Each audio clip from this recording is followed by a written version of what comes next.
একটা খুব পুরনো কথা, সব পুরনো কথাই খারাপ না। যে একটা শিক্ষা হচ্ছে জাতির মেরুদণ্ড। এটা আমরা প্রত্যেকে আমাদের কৈশোরে শুনেছি।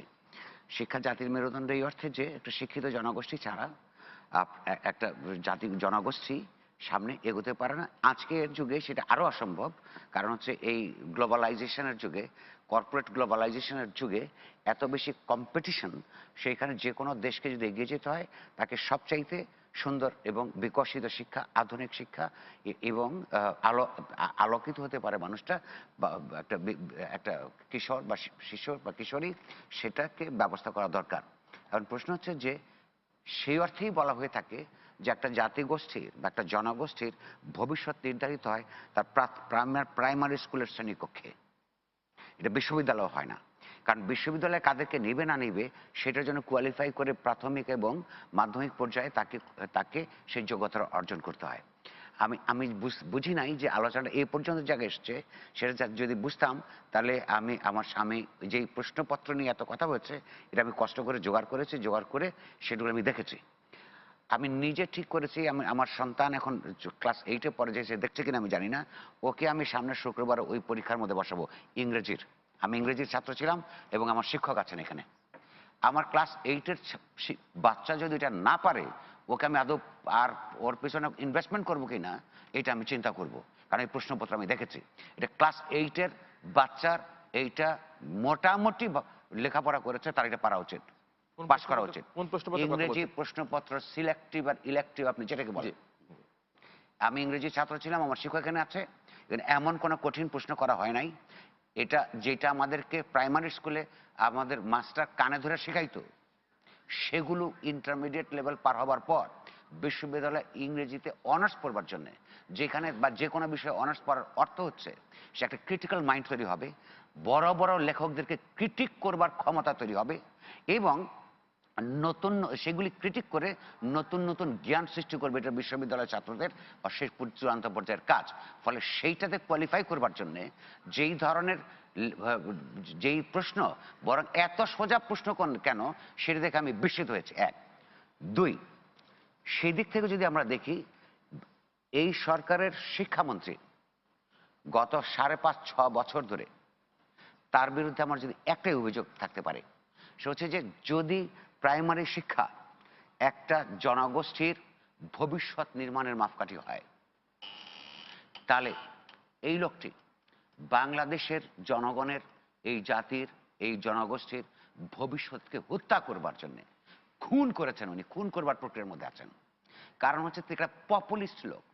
বিশ্ববিদ্যালয়ে আমার শিক্ষক বন্ধু আছে, কলেজ লেভেলে আমার বন্ধু শিক্ষকরা আছেন। আমি পরিষ্কারভাবে আমি নিজে 5-7 বছর ধরে বলছি, লিখেছি, আমি প্রমাণ আছে যে এই কোনো বড় ধরনের অন্যায় হচ্ছে, বড় ধরনের ক্ষতি হয়ে যাচ্ছে। এই পপুলিস্ট লোকটা মনে করে যে অনেক অনেক পাশ করা দেখলে তার সরকার একটা কৃতিত্ব হলো। এর সরকারের কৃতিত্বের সঙ্গে এটা যায় আসে না। এই সরকারকেও সে ক্ষতি করেছে। এন্ড অফ দি ডে আজকে যা হয়েছে, সারা দেশের মানুষ কিন্তু সমালোচনা করছে।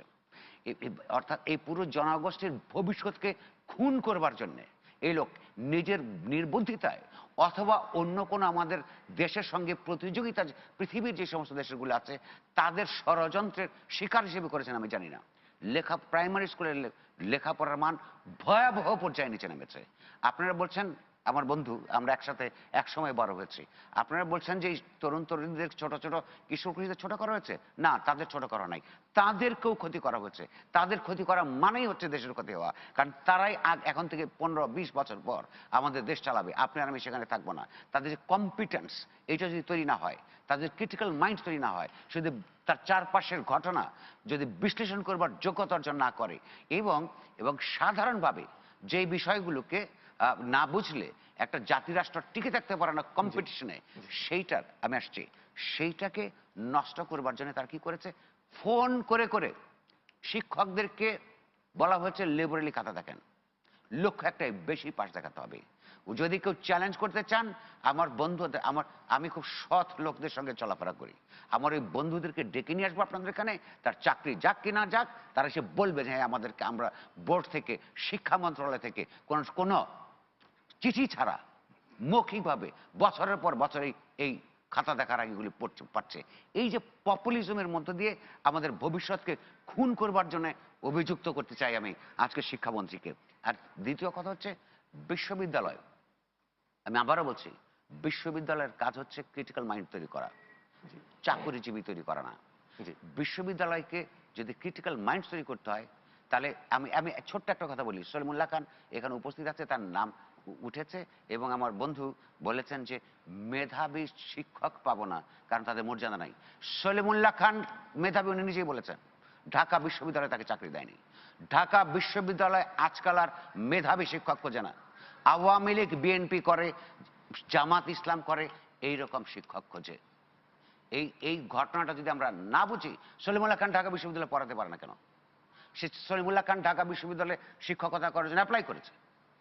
তো ফলে এই ভণ্ডামিটা যদি শাসক শ্রেণীর, এই ভণ্ডামিটা যদি আমরা না বুঝি যে তারা আওয়ামী লীগ বিএনপির শিক্ষক চায়, মুক্তমনা ক্রিটিক্যাল মাইন্ড তৈরি করবার শিক্ষক চায় না, এবং তাহলে আমাদের ভবিষ্যৎ ভয়াবহ খারাপ।